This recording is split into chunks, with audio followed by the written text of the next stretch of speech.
ধ্বংসযজ্ঞের ক্ষত কাটিয়ে দ্রুত স্বাভাবিকতায় ফিরছে জাতীয় সংসদ ভবন। ত্রয়োদশ জাতীয় সংসদ নির্বাচন সামনে রেখে ভবনের ভেতর ও বাইরের সংস্কার কাজ ডিসেম্বরের মধ্যেই শেষ করার জন্য ব্যাপক উদ্যোগ নিয়েছে সংসদ সচিবালয় এবং গণপূর্ত বিভাগ। ইতোমধ্যেই স্পিকার ও ডেপুটি স্পিকারের বাসভবন সহ ভবনের প্রায় ৭০% কাজ সম্পন্ন হয়েছে, বাকি কাজও দ্রুত গতিতে এগোচ্ছে।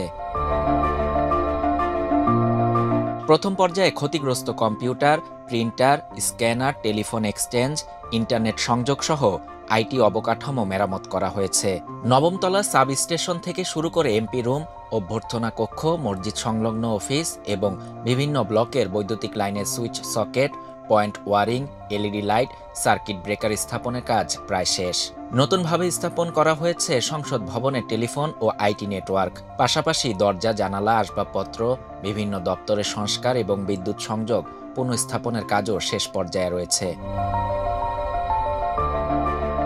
সংসদ ভবন চত্বরের রাস্তা, লেক, মাঠ, security light, street light, garden light, service line সহ বাইরের অবকাঠামো সংস্কার কাজও প্রায় শেষ হয়ে এসেছে।